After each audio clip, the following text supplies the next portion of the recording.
Até...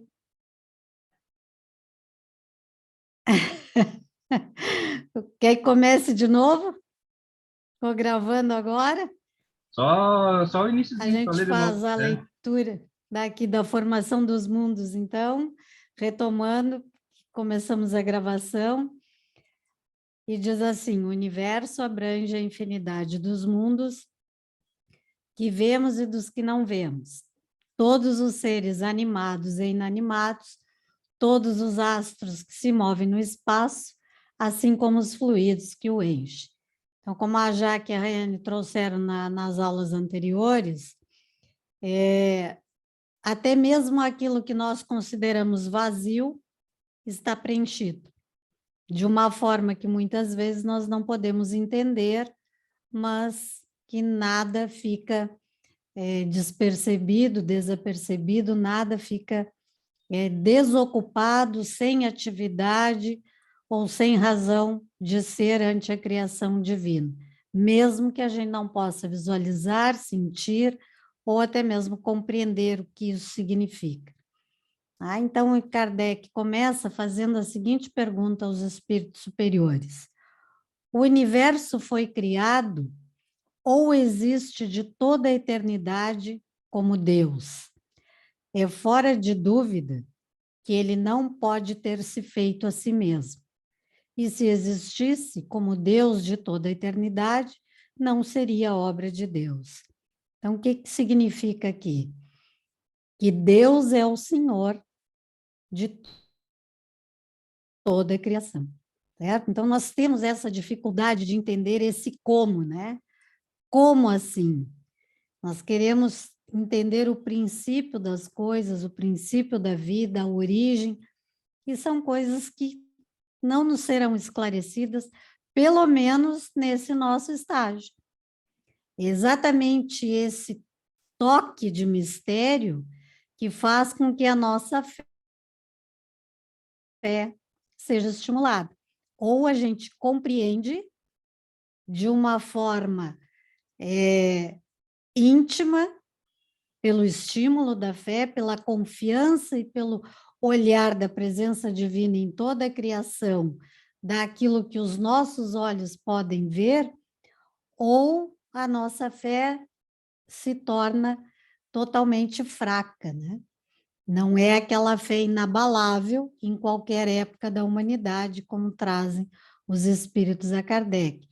É uma fé raciocinada porque ela sabe, ela compreende que Deus, como Criador de todas as coisas, ele também coloca alguns limites para essa compreensão, para que aquilo que ele criou também não entre em risco pelo nosso excesso de conhecimento que ainda não nos cabe, né? Então, com o pouco que nos é permitido, muitas vezes a gente causa um grande estrago, imagina se ele fosse nos liberar tudo.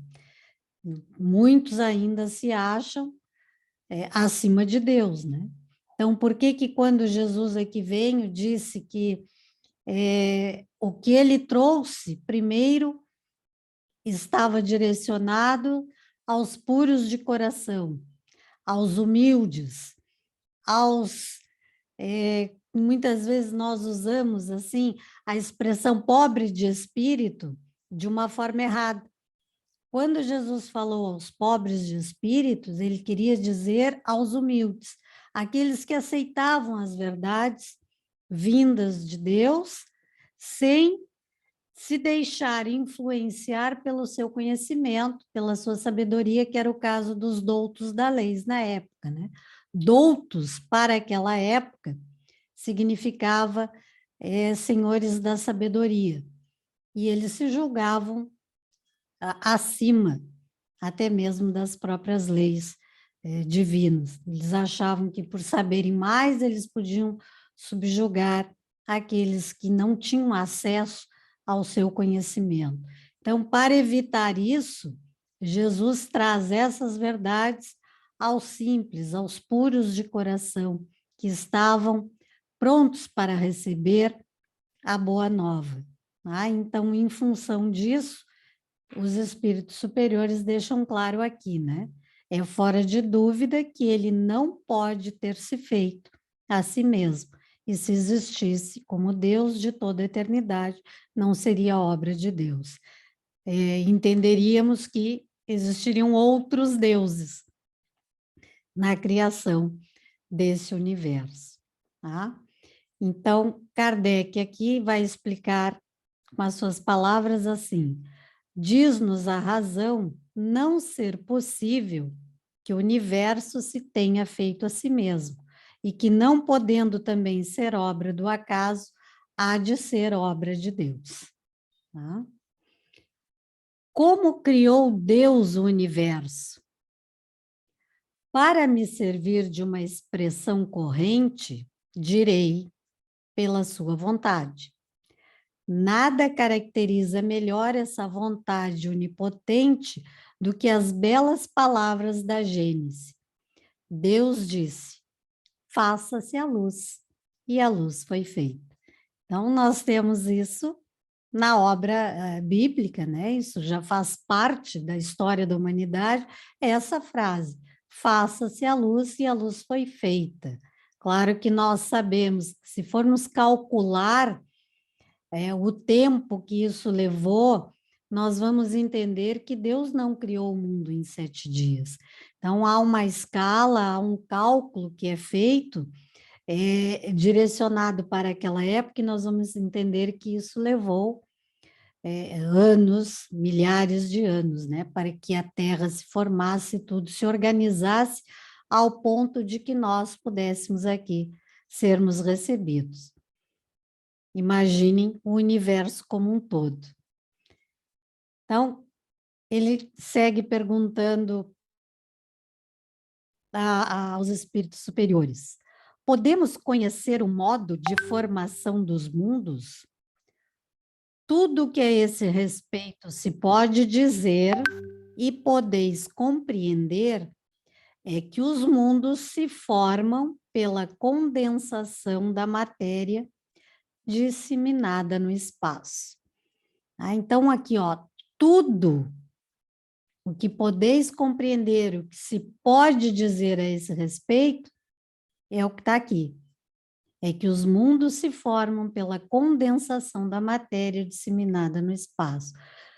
Com o andar dos tempos, a evolução da ciência, nós fomos descobrindo como que muitas essas energias dessa matéria condensada foram acontecendo e foram formando esses mundos e foram nos tornando mais clara essa ideia, né? Mas mesmo assim, sempre até onde cabe, até onde é permitido, tanto de forma através da religião, como através da ciência, certo? Então, lá no livro A Caminho da Luz, esse aqui é o Caminho da Luz? A Caminho da Luz, no capítulo 1, que trata da gênese planetária, nós vamos encontrar lá no item que fala sobre o verbo na criação terrestre, e Emmanuel vai dizer assim, tá aparecendo o texto aí, né? Tá tranquilo? Tá. Emmanuel vai dizer assim: a ciência do mundo não lhe viu as mãos augustas e sábias na intimidade da energia que vitalizam o organismo do globo. Substituíram-lhe a providência com a palavra natureza. Em todos os seus estudos e análises da existência, mas o seu amor foi o verbo da criação do princípio, como é e será a coroa gloriosa dos seres terrestres na imortalidade sem fim.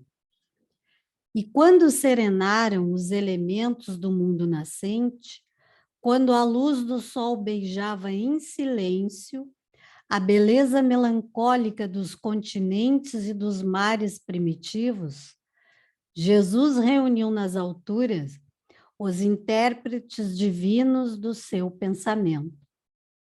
Viu-se então descer sobre a terra das amplidões dos espaços ilimitados uma nuvem de forças cósmicas que envolveu o imenso laboratório planetário em repouso. Daí a algum tempo, na crosta solidificada do planeta, como no fundo dos oceanos, podia-se observar a existência de um elemento viscoso que cobria toda a Terra. Estavam dados os primeiros passos no caminho da vida organizada. Com essa massa gelatinosa, nascia no orbe o protoplasma, e com ele lançara Jesus à superfície do mundo, o germe sagrado dos primeiros homens. Então, esta imagem aqui do verbo da criação, através da cocriação de Jesus como governador do nosso planeta, mas também como co-criador do planeta, que ele precisou organizar todas essas questões para preparar o ambiente para que esse protoplasma dos primeiros seres que aqui iriam a habitar fosse construído por ele. Houve a necessidade de todo um aprendizado, de todo um estudo, de toda uma preparação. E assim, nessa ideia que esse capítulo, esse item do capítulo 1 nos traz sobre a criação do nosso planeta, nós conseguimos mais ou menos imaginar a construção dos demais planetas e até mesmo das moradas que nós não conhecemos, todas envolvidas por uma camada, né? Por uma providência da natureza divina, deste halo divino, para que se forme numa morada da casa do Pai. E que são muitas as moradas. Então, nós desconhecemos a construção dos demais planetas. Aqui, para nós, há uma ideia vaga que Emmanuel nos traz desta construção. Vejam que ele não entra em pormenores, né? Ele apenas diz, quase que de uma forma poética, viu-se então descer sobre a terra das amplidões dos espaços ilimitados, uma de forças cósmicas, né? Uma nuvem de forças cósmicas que envolveu o imenso laboratório planetário em repouso. Então, o que é esse novo laboratório? É a nossa Terra, é o nosso laboratório, é onde nós chegamos aqui para novas experiências, onde a vida, de uma forma diferenciada, começava a ser exercida na Terra. Então, vem os minerais, os vegetais, até chegarmos na nossa forma hominal, né?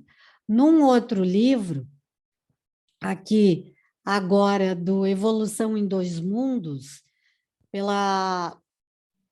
pelo espírito do André Luiz, na psicografia do Chico Xavier e do Valdo Vieira, nós vamos encontrar ali, ó, no fluido cósmico, a cocriação em plano maior.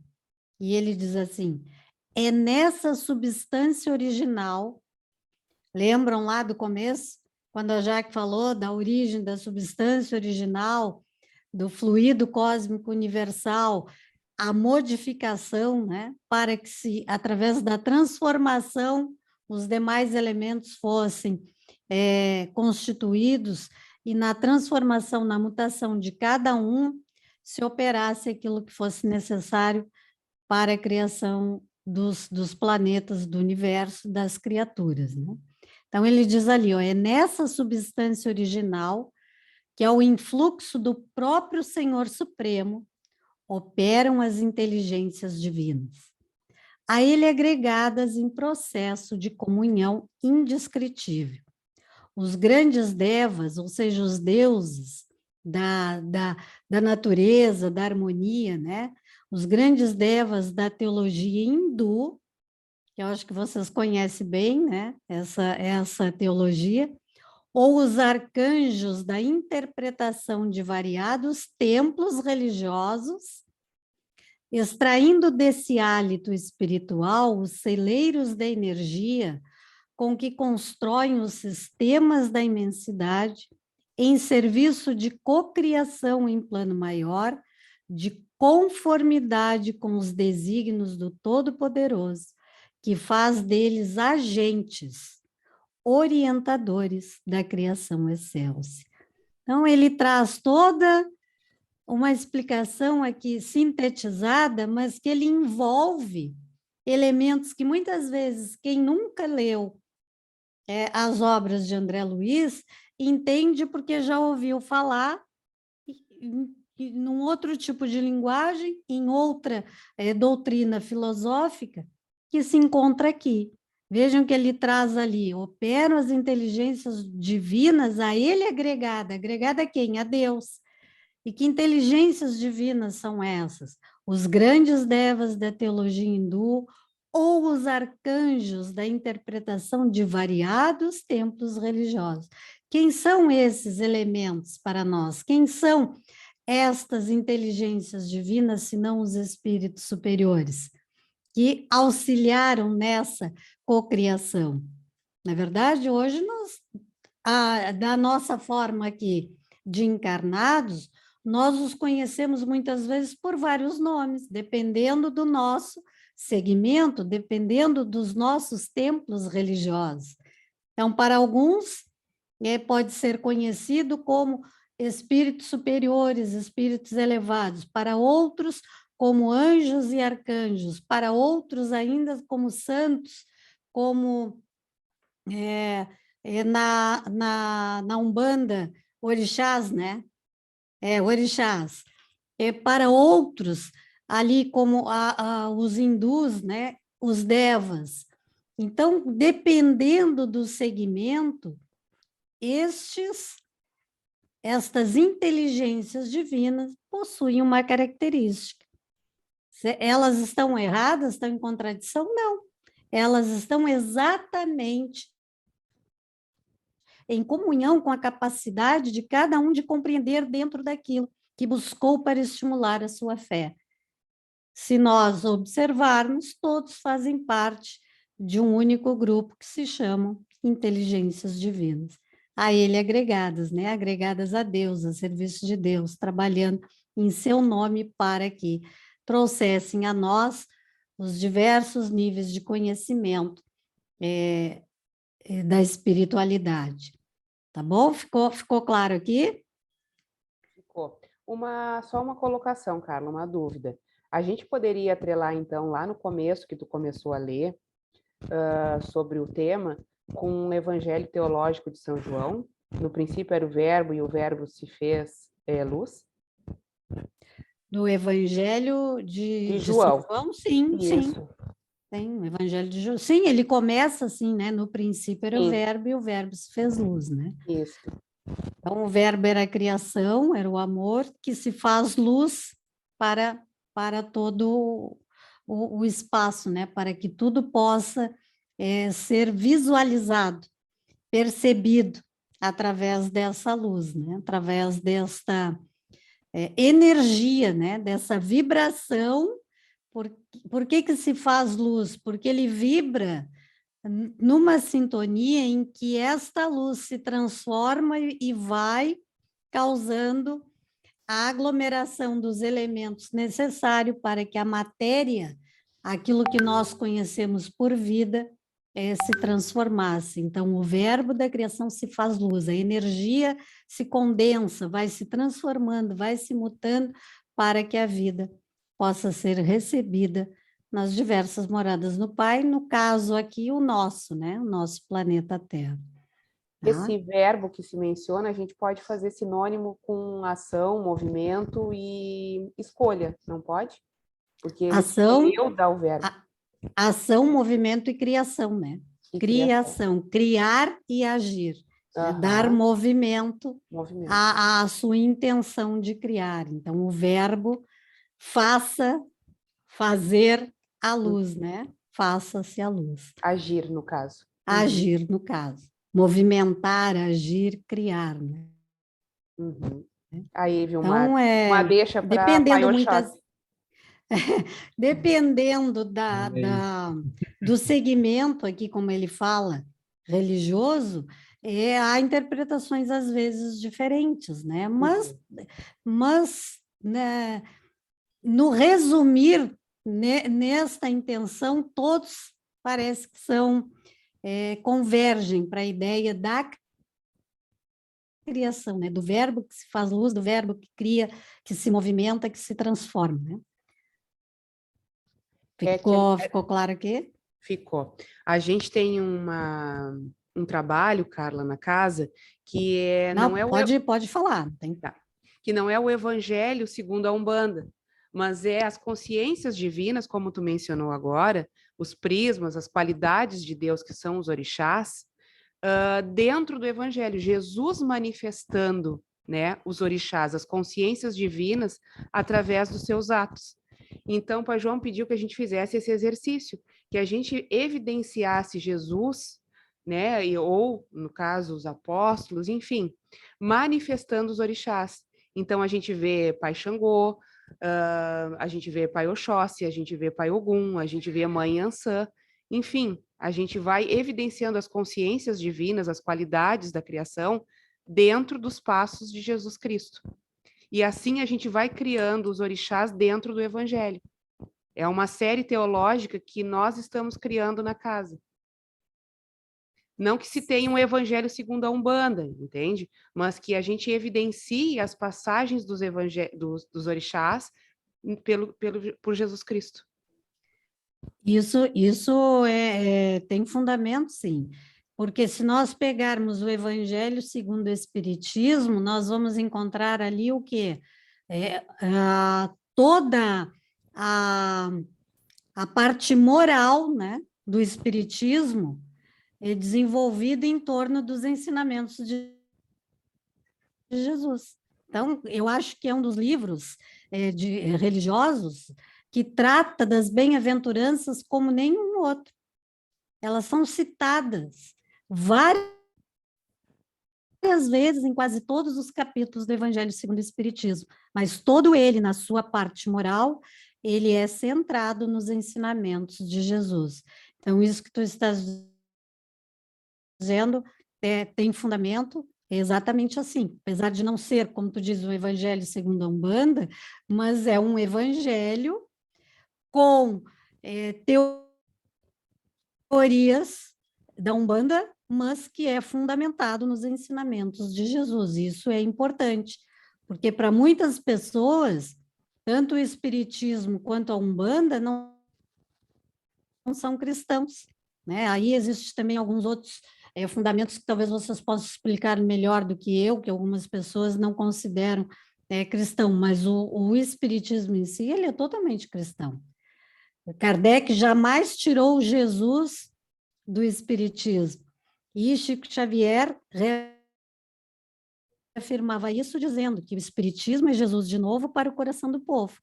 Lembrando aquela passagem que eu citei agora, né, que Jesus dizia que venho para os puros, para os simples, para os aflitos, Kardec nunca tirou Jesus do Espiritismo, assim como vocês não tiram Jesus da Umbanda, certo? Então, algumas pessoas, eu já ouvi termos assim, de que a Umbanda seria pagã, eu não considero isso. Mas já ouvi algumas pessoas se referirem a Umbanda dessa forma. Não entendo por quê, talvez vocês saibam me explicar, não É que Mata e entendo por Silva, quê. ela fundamenta a Talvez o Umbanda... Fábio... É que Mata e Silva também fundamenta a Umbanda como uma organização milenar, né, há 4.000 anos atrás, que vem lá do Antigo Egito. Sim, existem muitas práticas hoje que nós temos no terreiro que são realmente de lá. Até eu estava brincando antes do Fábio chegar que nós temos vários mestres que provêm do Egito. Um deles é o mestre Zalim, né, que ele se faz e cumprimenta quando chega em terra, como os maçons cumprimentam, né, com aqueles cumprimentos de maçom. E uma dessas, e por isso também se fala então que a religião de Umbanda, ela começou muito antes de Jesus Cristo. Mas desde que nós começamos a estudar na casa, desde 2016 que a gente criou o grupo de estudo antes do Pai João permitir que a gente abrisse para assistência, ele vem nos ensinando sobre as consciências orixás dentro do Evangelho. E ele deixou isso muito bem claro, que nós não teríamos um Evangelho segundo a Umbanda.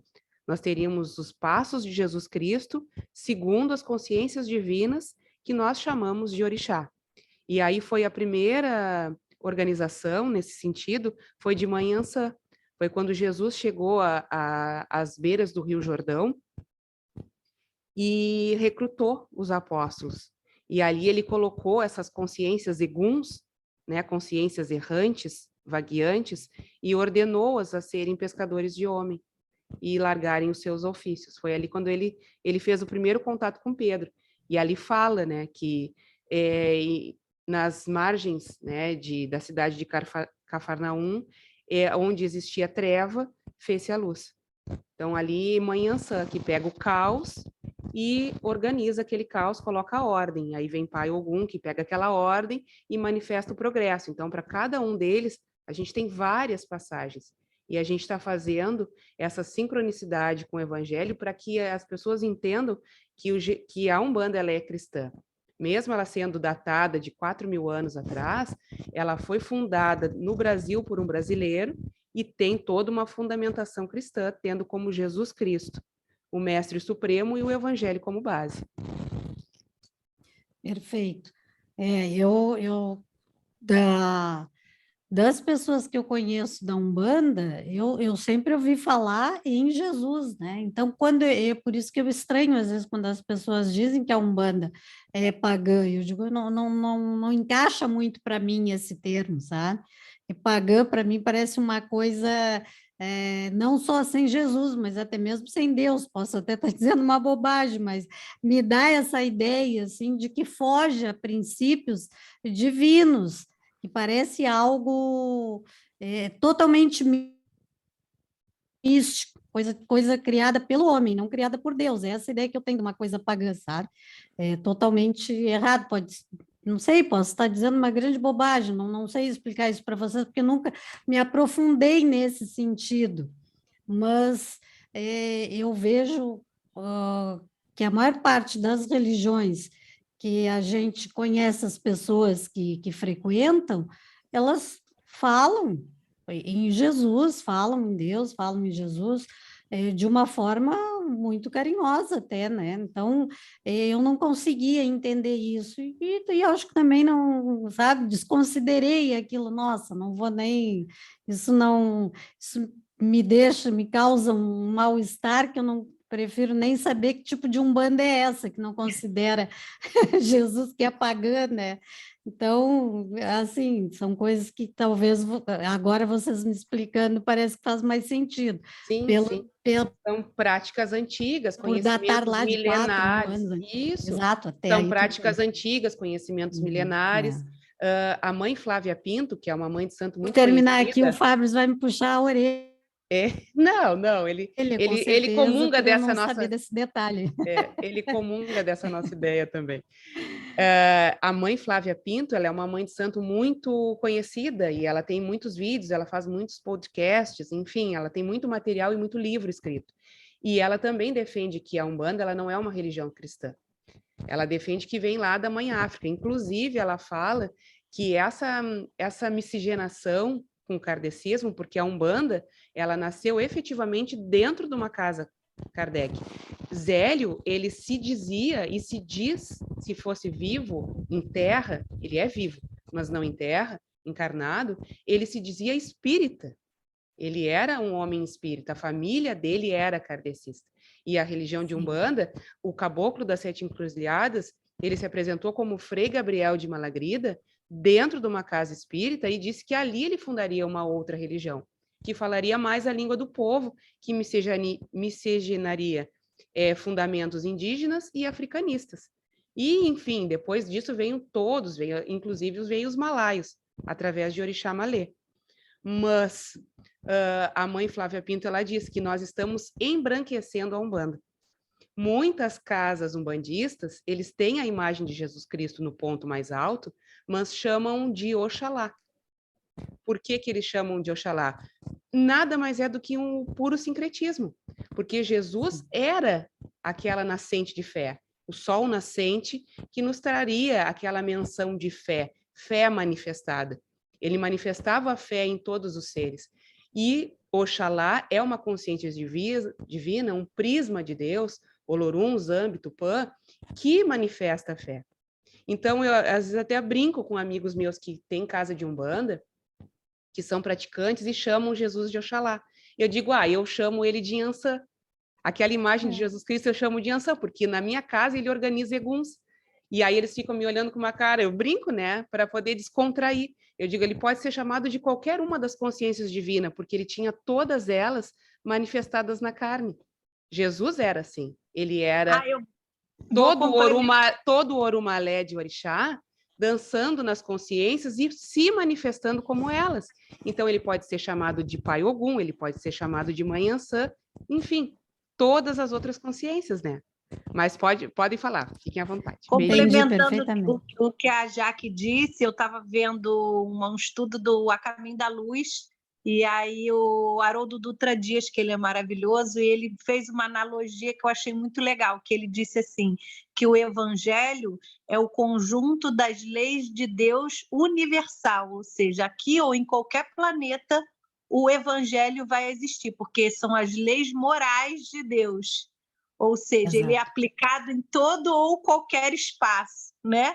E que Jesus, assim, bem resumido, tá? O que ele disse, era médium direto de Deus. Eu achei isso tão legal, porque aí você abarca assim, ou seja, se você vai poder personificar, Jesus era médium de Deus. Eu achei tão legal, aí eu falei, cara, é isso, né? São todas as consciências ali personificadas em Jesus. E é isso, é muito mais fácil entender assim, né? É muito mais simples do que esse separativismo que fazem aí, né? Que a gente não é cristão, enfim. Exato. Essa colocação de que Jesus é o médium de Deus é algo mais perfeito, né? Porque não tem como interpretar de outra forma. Porque ele aqui recebia toda essa permissão para a sua atuação da sua mediunidade de cura, mediunidade profética, tudo, né? Ele exercia aqui, sem a necessidade de nenhum outro espírito entre ele e o Pai. Não tinha nem porquê, né? Ante a sua grandeza e a sua superioridade. Então, ele era médium direto do Cristo. Assim como João foi médium de Jesus, né? Nos traz, João foi médium de Jesus, né?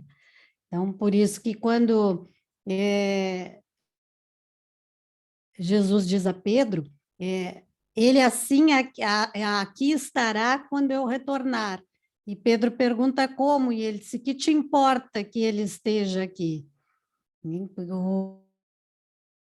O que ele quis dizer? Que João, quando ele enviasse o Consolador prometido, ele era o retorno, né, de Jesus para o povo. Por isso que se diz que o Espiritismo é Jesus de novo para o coração do povo. E como entender que ele assim estaria quando Jesus retornasse? Porque ele seria, Kardec era a reencarnação de João Evangelista.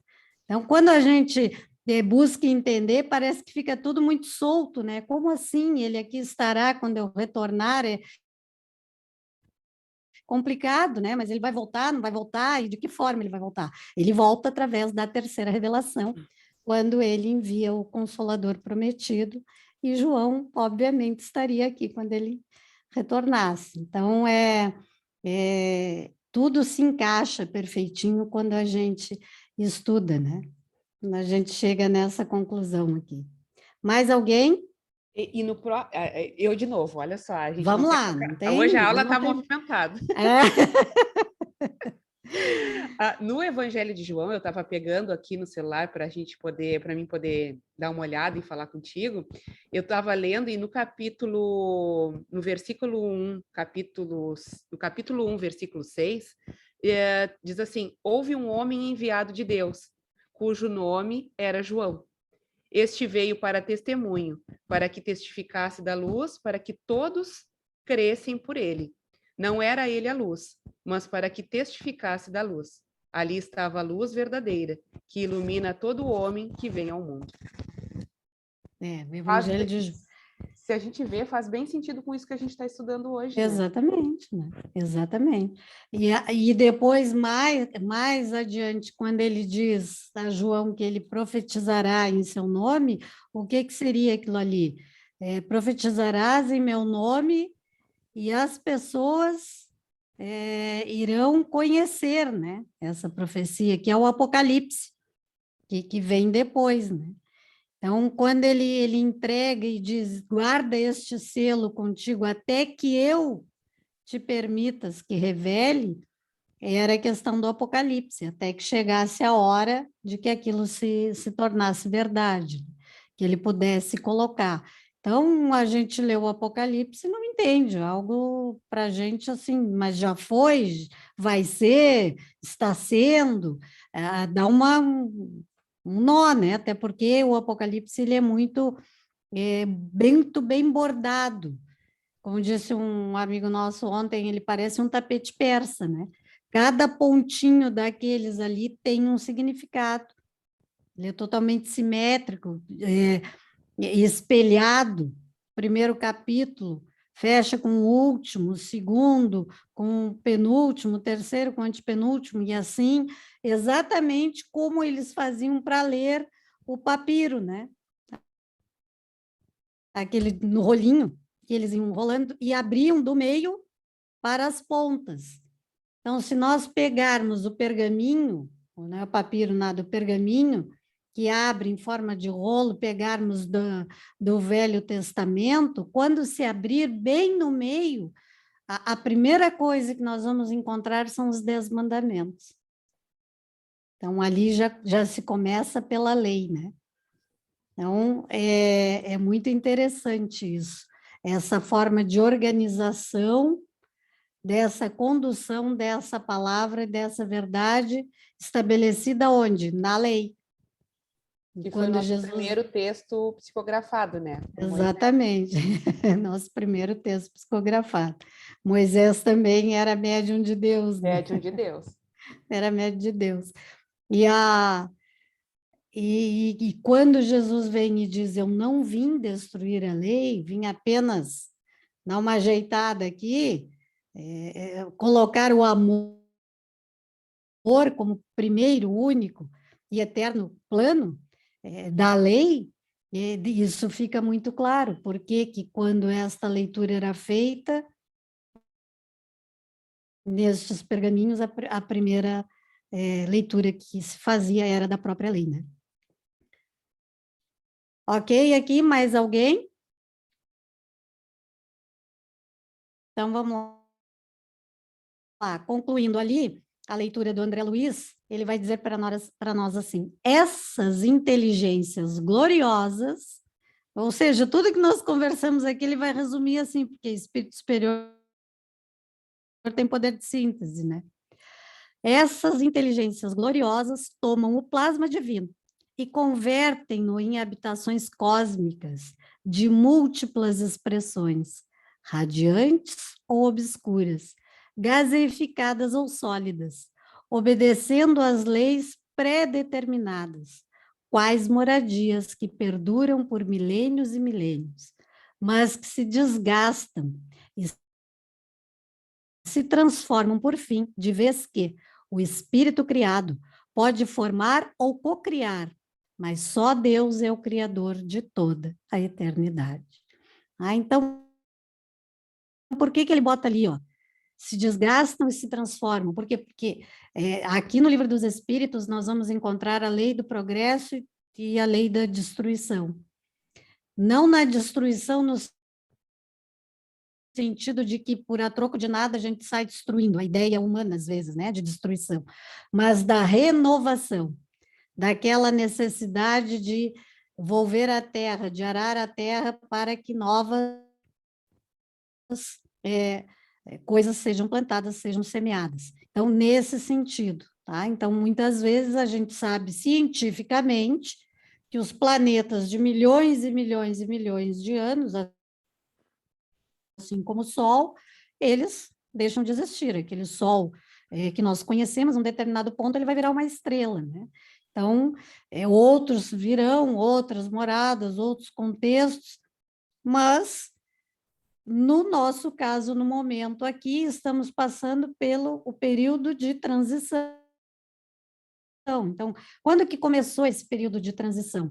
Segundo cálculos do próprio Kardec, eu tenho esses cálculos anotados, outro dia eu vou trazer para nós aqui direitinho.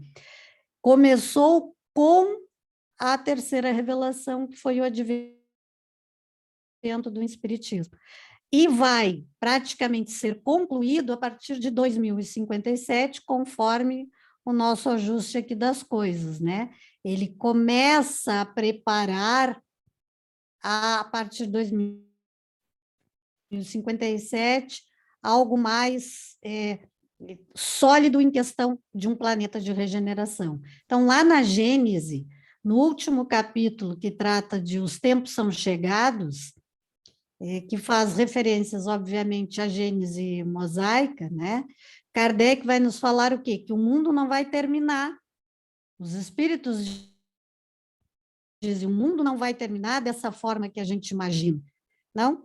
Haverá efeitos, haverá transformações, flagelos naturais, com certeza. Então, se vocês tiverem um tempinho de ler na Gênese de Allan Kardec, esse último capítulo, o que ele vai mostrar lá? Ele vai dizer que esses flagelos naturais, um dos primeiros é a pandemia.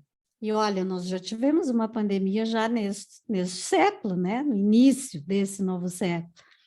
Então, temos aí, há previsões, por exemplo, de tsunamis, de vulcões que estão adormecidos há não sei quantos anos, que vão novamente entrar em atividade.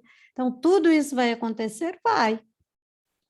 Agora, tem a questão das guerras, né? Que elas estão aí batendo na porta da gente toda hora. Uma hora vem, outra não vem, uma hora sai, outra não sai, fica o povo lá se provocando. A Europa tem toda essa tendência a fazer sempre essa provocação das guerras, mas tudo isso, digamos assim, está nesse pacote, retirando as guerras, que a guerra corresponde ao nosso livre-arbítrio, a ambição humana, o materialismo, e a gente pode viver sem ela? Pode, mas aqueles que estão no poder, muitas vezes assim não pensam, né? Eles têm a ideia de que ali permanecerão para todo sempre, né? Eles estão mais ligados com a questão do poder propriamente dito do que com a preservação da humanidade e a transformação do mundo num lugar melhor para se viver. Então, hoje a gente vive momentos de liquidez, né? Nada nos dá mais certeza sólida, absoluta, não. O nosso caminhar é sobre uma areia movediça, a gente não sabe o que vai acontecer, porque as cabeças governantes do mundo dos encarnados, estão bastante agitadas, né? Então, em relação a isso, as guerras correspondem ao nosso livre-arbítrio, é uma escolha dos homens e não de Deus. Então, ela não faz parte, a guerra não faz parte do processo natural de renovação das coisas, não faz, né? Faz os flagelos naturais, faz a questão da criação e cocriação, por Deus, vejam que diz ali, ó, mas só Deus é o criador de toda a eternidade. Qualquer influência nossa nesse sentido, em função das guerras, a gente tem que entender que isso não corresponde à vontade de Deus, e sim à vontade dos homens. Infelizmente, né? O que a gente vai fazer? Então, é orar pela paz, mas... Né? Pode falar, Jaque. O filme A Cabana faz uma menção muito bonita sobre essa parte, quando ele fala que qualquer outra vontade que não venha diretamente de Deus possa se manifestar pelo seu livre-arbítrio, ali pode não haver somente luz, né? Não falou com essas palavras, mas foi esse o contexto. Exatamente isso. Aquele filme uma parte muito marcante desse filme é quando aquela consciência de Deus, né, como tu falas, diz a ele A que justiça. a justiça, que se ele quer que Deus faça justiça com aquele que teria sequestrado e assassinado a filha dele, que ele teria que dar um exemplo disso, teria que escolher entre uns dos seus filhos para punir, né? Então, é muito difícil, porque nós muitas vezes confundimos a nossa justiça humana com a justiça divina, e ela está longe de se equiparar, né? A nossa justiça tem mais um sabor de vingança do que realmente de justiça. Essa que é a verdade. Exatamente. Uma A outra, cada um, a a cada um. cada um conforme as suas obras. Pai Xangô. Pai É. Xangô. Exatamente assim, né? Um outro contexto de estudo dos planetas está no livro Cartas de uma Morta, da Maria João de Deus, que na verdade o nome dela é Maria São João de Deus, que era a mãe do Chico Xavier, e ela vai trazer ali nas regiões da luz, ela vai trazer uma amostra, ela tenta explicar para nós algo que é praticamente impossível dos nossos olhos humanos entenderem. Então, ela andou excursionando por Saturno, Marte, mas aqui ela vai numa região específica, uma região de luz mesmo. Então, ela traz esse relato para que a gente entenda essa criação divina e a gente não fique achando que a Terra, que tudo se iguala à Terra, né? Que essa visão desta nossa existência se resume exatamente a isso, que nada mais tem, né, de bonito ou de bom para ser vivenciado. E ela diz assim, ó, uma expedição de estudos. Ainda há pouco, eu e mais 2 companheiros fomos escolhidos para uma expedição de estudos atinentes à luz, e sem que eu esperasse, elevado mentor nos conduziu bondosamente a um plano cuja beleza jamais suspeitei existir. Quando nos afastamos da esfera que nos serve de habitação, nunca nos sentimos, de forma imediata, muito à nossa vontade. É o mesmo que acontece ao homem terreno quando arrebatado inopinadamente do seu meio. Há sempre, nos que se mudam, no tocante às condições ambientais, a sensação de estranheza. Felizmente, semelhantes emoções pouco nos dominam em razão de termos ampliado as nossas faculdades de ação, educando a vontade e disciplinando os sentimentos. Como dizia, porém, atravessamos abismos de luz e atos dos espaços cheios de frio e de treva. Não obstante o nosso mentor e guia asseverar que o espaço nunca está vazio. Olha lá os comentários da Rayane e da Jaque, né? Havendo em todos os seus recantos manifestações de vida, que nem sempre nos é dado a conhecer.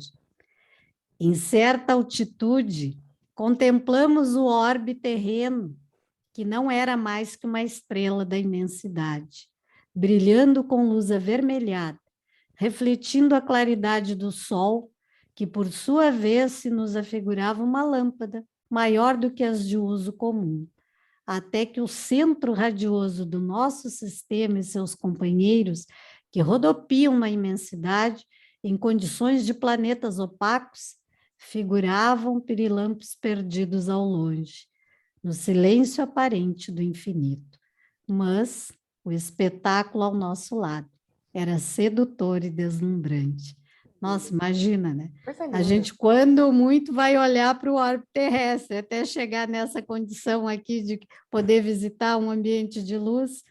E depois, ela vai falar aqui de 3 sóis de cores diversas, que isso foi descoberto pela ciência, esse planeta com 3 sóis, agora há pouco, em 2009.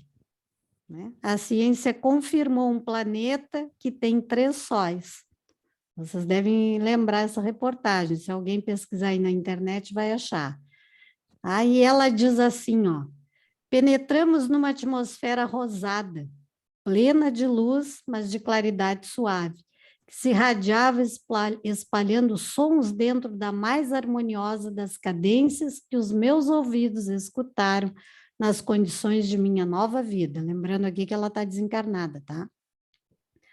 Sobre as nossas frontes, contemplávamos então um sol magnífico, cor-de-rosa, quase enrubescido, emprestando ao ambiente em que nos movíamos as mais estranhas cambiantes. Todavia, não ficou aí a novidade. A seguir, percebemos que uma estrela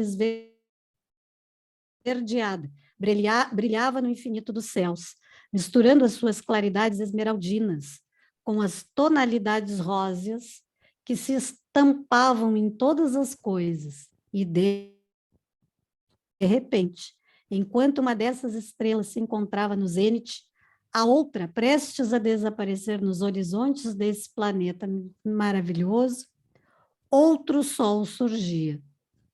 Amarelo, cor de laranja amadurecida, tonalizando como um elemento novo as paisagens. As ousadas concepções dos pintores terrenos ficariam aquém das sublimes realidades por nós observadas, referentes aos efeitos da luz nesse sistema de encantamentos. O elemento sólido do orbe que pisávamos, num dos mundos privilegiados que giram em torno destes 3 sóis de cores diversas, era formado de substâncias que não é possível descrever. Mas lá observei a existência de oceanos e florestas, jardins, minerais, animais e muitas outras coisas que equivalem aos objetos e manifestações da vida sobre a Terra. É algo para a gente pensar, né? Então, em 2009, a ciência comprova a existência de um planeta com 3 sóis. Esse livro, se eu não me engano, ele é de 1930, deixa eu ver aqui, já digo para vocês. A internet está um pouquinho lenta. Vamos ver.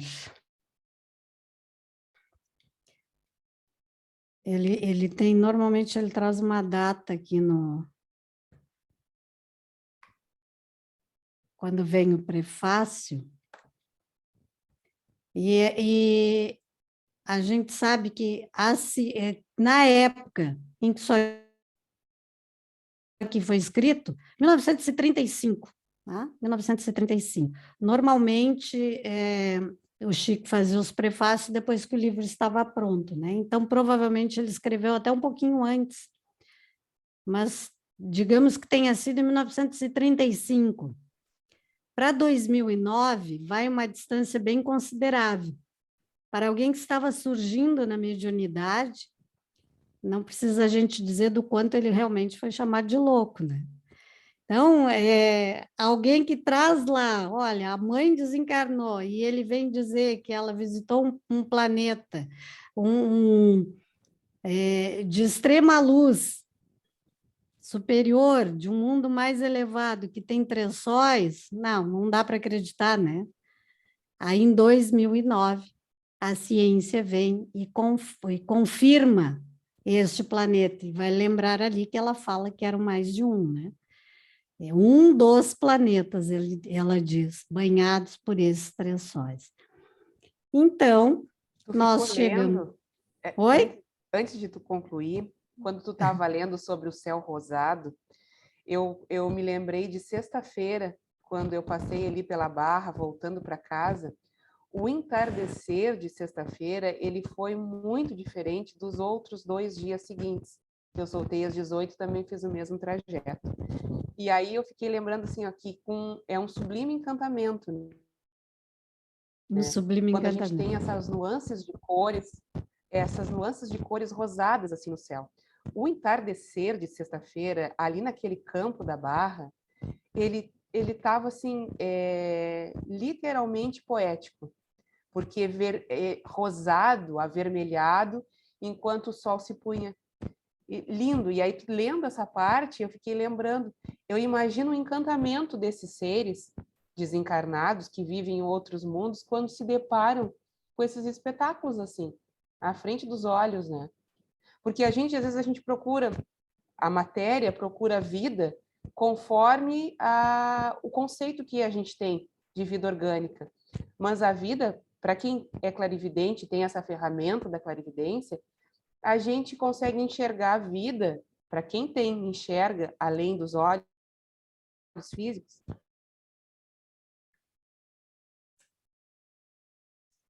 Travou aqui. Eu não sei se ela travou para vocês ou só para mim. Consegue enxergar a vida de uma outra forma. Mas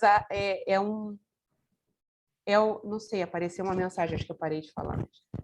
Jaque, repete a tua última frase aí, a vida, para quem enxerga a vida além dos olhos físicos. Para quem enxerga a vida além dos olhos físicos, desconstrói esse conceito de vida material orgânica, porque a gente sabe que a vida existe além da morte do corpo físico. Data aí tantos textos lindíssimos, contemplações, instruções que a gente recebe e que está aqui, como essa da mãe de Chico, né? Fazendo lá menção de um planeta muito antes da própria ciência reconhecer e identificá-lo como algo perceptível, né? Exatamente. Nesse mesmo livro, ela fala sobre a questão da água em Marte, que também veio a ser confirmada agora há pouco tempo, né? Então, é algo para a gente ler e estudar realmente, porque nos mostra também a nossa pequenez como indivíduos e como planeta ali, como ela fala, né? Que fica num ponto totalmente desconsiderável, olhando para onde ela estava, né? No ponto onde ela estava já se tornava pequeno, imagina a própria Terra. Né? Nós chegamos no nosso final de hoje. Alguém mais gostaria de fazer uma colocação? Só para curiosidade, então, eu dei uma olhada aqui na internet, né, do planeta. Ele foi ver se era verdade o que eu estava dizendo. Não, eu fui ver se tinha alguma coisa de cor, alguma coisa assim, né? E eles descobriram, ele orbita, tem duas estrelas que orbitam nele ele gira, ele tem uma influência que ninguém entende como é que acontece, que é a influência das três estrelas, da gravidade das três. E ele gira em torno das duas estrelas que estão mais próximas a cada 30 anos. E gira em torno da outra a cada 400 anos. Então, o Tu negócio botou assim, planeta com 3 sóis, tu botou? KOI 5. Isto, o nome é assim. Aí, ó. Planeta com 3 sóis, tem existência confirmada. Tem imagem dele, Carla? Tem. Tem imagem dele aí, ó. Tá aí, ó, na tela. Eu acho que tá aparecendo? Desce mais embaixo que aparece a órbita dele com os 3 sóis. Para aí, não, aqui não dá, aqui entrou a Gazeta do... Aqui, acho que aqui no Olhar Digital eu consigo... Aí, ó, apareceu. Aparecendo aí. Teve na casa do Galileu mesmo. Aqui assim, ó. Ele disse que eles demoraram para descobrir porque eles não conseguiam enxergar ele no meio dos 3 sóis. Exatamente. É muito interessante. Aí a gente lê isso aqui e fica pensando, eu duvidei. Não, mas é bem assim, né? Pertence ali à constelação de Órion. E é interessante o que o cientista falou. Ainda temos muitas dúvidas sobre como e quando os planetas podem se formar em sistemas de estrelas múltiplas, e como suas propriedades se comparam a planetas em sistemas que têm uma única estrela.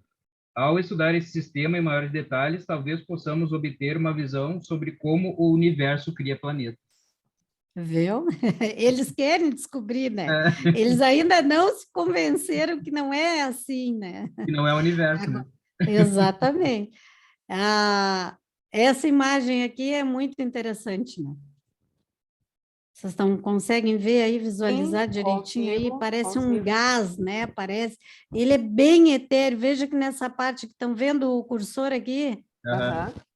essa parte aqui parece uma bolha de ar e a gente consegue enxergar do outro lado lá, um outro ponto de luz, né? O que aí efetivamente é o planeta, Carla? O que nesse desenho é o planeta? Essa massa gasosa ou é o entorno dele avermelhado? Eu acho que é todo esse entorno avermelhado aqui, tudo, incluindo essa parte central aqui. Eu acho que isso aqui é como se fosse uma cratera, uma coisa assim nele. Não sei te explicar. Ali diz assim, ó,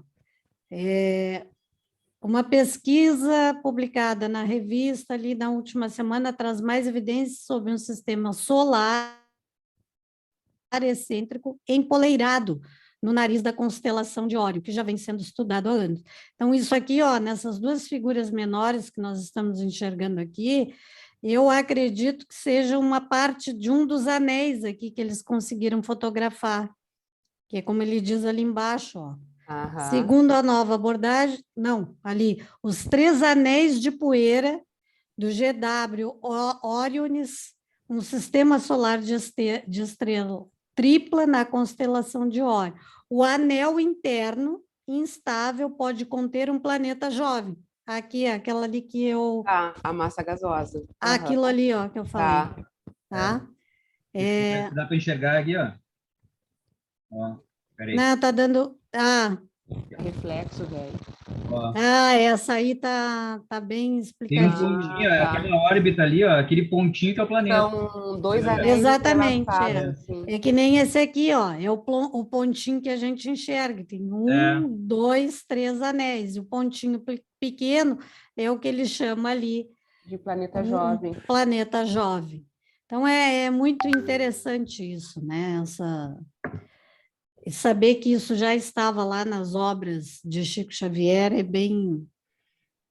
faz a gente pensar, refletir muito, né? Porque ele não tinha como buscar isso em nenhum livro, ele não tinha internet, ele tinha a 4ª série primária,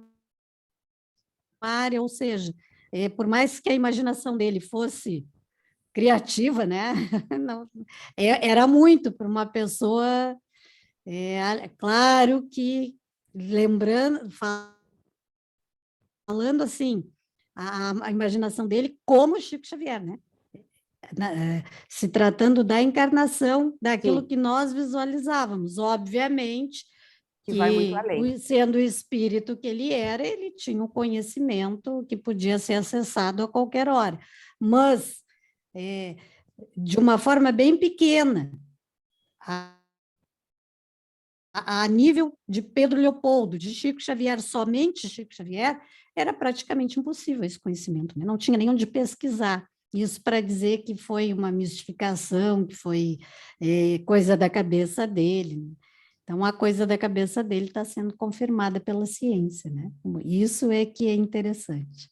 Eu acho que ele já deixou provas suficientes, irrefutáveis. Não tem o que se diga, né? Não tem o que se diga, é verdade. Que descredite todo esse contínuo de existência do Chico. Exatamente. É a ciência comprovando o espiritismo. Né? O legado, Então, como o Vilmar tinha nos prometido, a semana que vem... A gente não pode encerrar esse estudo sem eu escutar a voz do meu amigo. A voz do teu amigo? Cadê ele? Abre esse microfone aí, gentil. Convoca, evoca para ver se ele se manifesta. Eu não sei fazer evocação ainda, tenho que aprender nessa existência. Puxa o ponto para ver se ele baixa. Ó, baixou. Ó, viu? Viu? Vou até calar meu microfone, tá? Tô aqui, boa noite a todos, quietinho no meu canto, só escutando. A Jaque quer te ouvir. Depois só me vê quais as questões que tem que preparar. A partir da 40. 40? Falarás ali onde diz serão os cometas, tá? Eu acho que essa aí, de repente, até dá para fazer mais, não sei quando que termina, que elas são mais simples, né, também. Ela vai, depois começa a formação de seres vivos. Aí nós vamos escalar uma professora de biologia. Vamos fazer baixar aí uma professora de biologia. Tá bom, tá tranquilo. Então tá. Voltando a palavra para o seu Gentil. Não, por que a palavra está comigo? Por quê? Temos um anfitrião, uma anfitriã. É porque a Jaque quer te ouvir. Eu acho que ela só queria que tu desse um oi, então. Não, Boa na noite. verdade, eu quero muito mais. Eu quero que ele discorra sobre qual é a visão dele na criação dos mundos. Agora te Meu Deus do puxasse. céu. Mas aí eu vou ter que pedir permissão aos dois Vilmar que estão aqui, se não me falha a memória, pai e filho, né? Pedir permissão para nossa anfitriã, para essa que fez a explanação, e aí é muita responsabilidade. Tu não acha, Jaque? Não, eu não acho. Eu confio totalmente na tua percepção. Tanto que toda vez que eu me aperto na vida, eu corro para onde? Para casa de vocês. Ai, ai, que isso, pelo amor de Deus. Somos simples mortais, como diz o outro. Olha, eu tenho até medo de falar essas coisas, sabe? Porque eu tenho, você sabe, tu principalmente.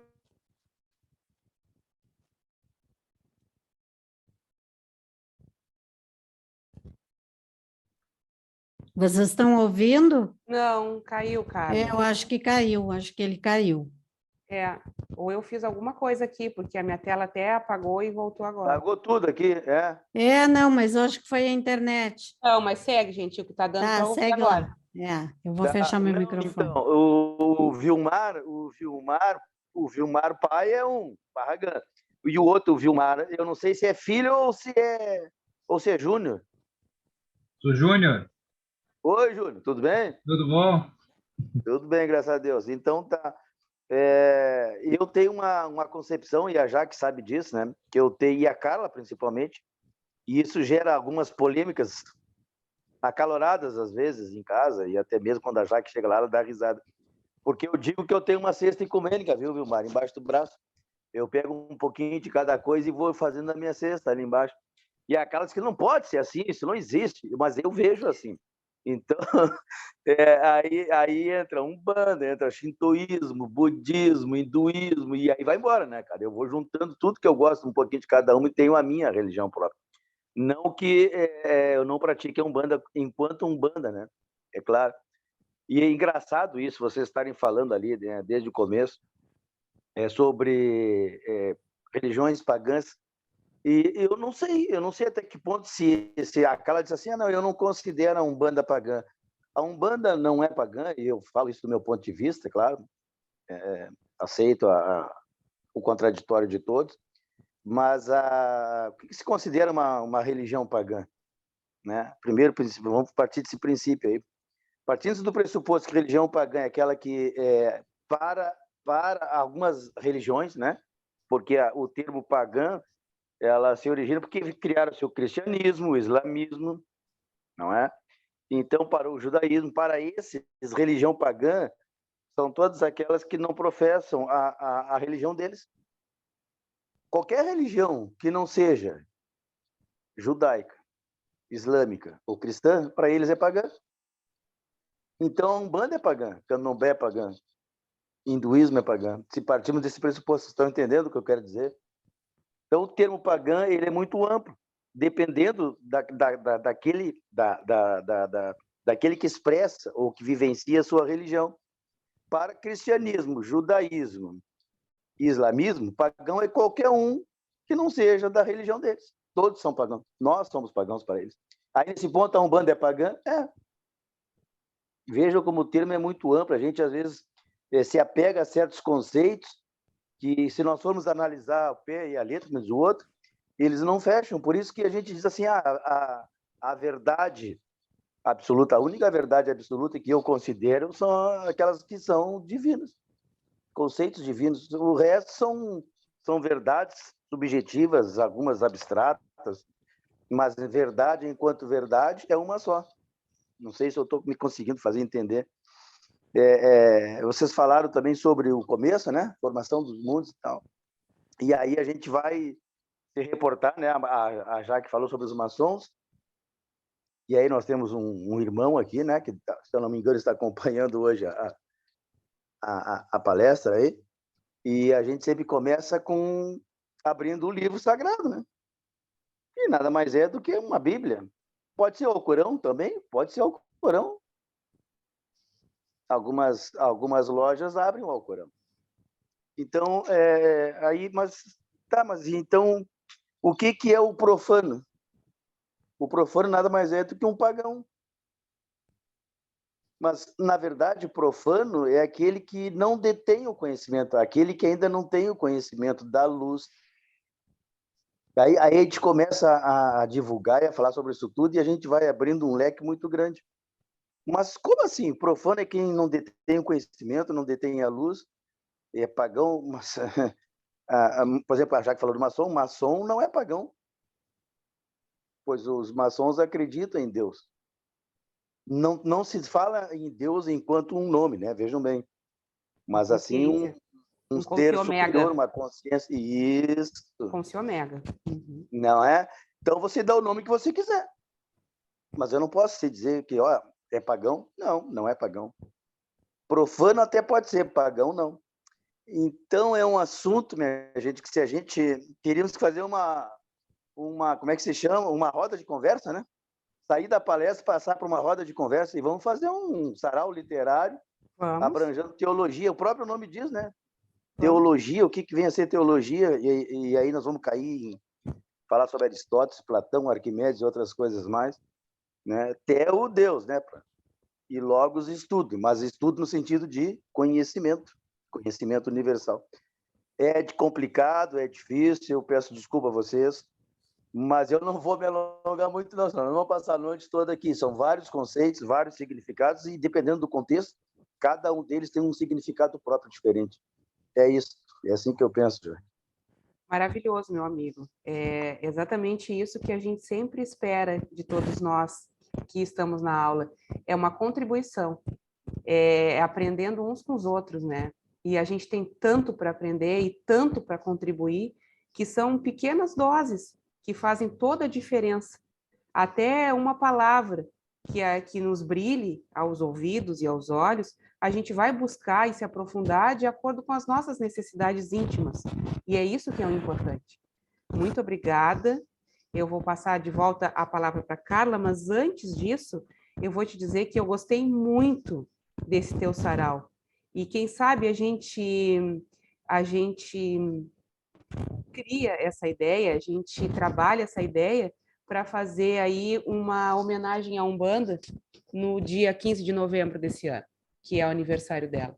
A gente convida vários teólogos, vários praticantes de várias religiões e faz aí uma mesa redonda com uma discussão fraterna. Já boto aí o meu nome, o nome dos nossos praticantes da casa, já coloco aí o nome do Paulo Lobo, da Darlene, enfim, de muitos praticantes, de muitas religiões. Podemos convidar, inclusive, de outras práticas religiosas para isso. Fica aberto o convite para todos. Uma grande noite, obrigada a todos, e passo para a Carla agora para ela chamar alguém para fazer a prece final. É uma boa ideia, né? Esse sarau. Mas antigamente sarau envolvia música, poesia, aí nós vamos ter a apresentação do coral, vamos ter alguém para declamar poesias. Vamos ter que criar isso aí direitinho. Então, eu vou pedir para a Jaque encerrar para nós, por favor, fazer a nossa prece final. Os demais estão todos bem? Eduardo, Rayane, seu Vilmar já se recolheu, eu acho. Sim. Então, tá bom. Encerra para nós, então, Jaque. Eduardo, tá bem? O Eduardo está com uma luz verde lá, assim, de pura saúde. Irradiado pela luz do santuário lá, pelo nosso salão. Tá pegando a luz do sol verde lá. Sol verde. Exatamente, aquele sol verde. Ele é evoluído, entendeu? Ele está no outro nível. Aquilo lá é um planeta à parte mesmo. Um planeta à parte. Se Deus quiser, um dia a gente ainda vai ter muito tempo para trabalhar, todos nós lá dentro do santuário, porque a gente sempre fala muito sobre isso. O santuário, ele é universalista. Ele foi criado a partir desse conceito universalista. Ele não tem uma religião definida, ele abarca todas as religiões, todas as consciências, é um grande consciomega, como meu amigo Gentil mencionou. E encerrando a oração dessa noite, eu gostaria de agradecer essa noite maravilhosa de estudos, esse compartilhamento entre irmãos, essa troca que nós fazemos entre nós mesmos, com o pouquinho que nós temos fazendo um muito. Gostaria de agradecer todos aqueles irmãos encarnados e desencarnados que se fazem presente, os que nos auxiliam e nos ensinam, os que vêm aprender conosco, os que vêm nos escutar, os que estão somente de coração, os que foram conduzidos, os que conduzem, e fazer votos que esse mundo melhore, que as pessoas sejam mais amorosas, mais fraternas, mais empatas, que os animais sejam acolhidos, que os animais sejam resgatados, que o irmão mais velho, o irmão humano, ele tenha um olhar mais fraterno para o irmão menor. Essa semana nós tivemos alguns pedidos de resgate para que esses irmãozinhos menores em estado de desgraça fossem amparados pelo santuário, e dentro das nossas possibilidades, a todos nós estendemos os braços, e eu fico muito feliz. Foi uma semana que já iniciou de uma forma muito luminosa. Eu gostaria de agradecer aos senhores guardiões Exus, às senhoras guardiãs Bombogiras, por toda a força, proteção, aconselhamento, que a nossa jornada seja sempre segura, sadia e luminosa, e que todos que cheguem até nós, independente de estarmos atrelados ou não a um templo religioso, sejam amparados pelo nosso templo orgânico, espiritual, etérico e astral. Pai nosso, que estais no céu, santificado seja o vosso nome, venha a nós ao vosso reino, seja feita a vossa vontade, assim na terra como no céu. O pão nosso de cada dia nos dai hoje. Perdoai as nossas ofensas, assim como nós perdoamos a quem nos tem ofendido. E não nos deixeis cair em tentação, mas livrai-nos do mal. Amém. Em nome do Pai, do Filho, do Espírito Santo, de todos os irmãos. Amém. Uma boa noite a todos. Amém, que assim seja. Boa noite a todos. Obrigada por hoje. Até terça-feira que vem, se Deus quiser, com muita paz, muita saúde, muita harmonia. Beijo. Fiquem com Deus. Beijo. Boa noite. Boa noite. Boa noite.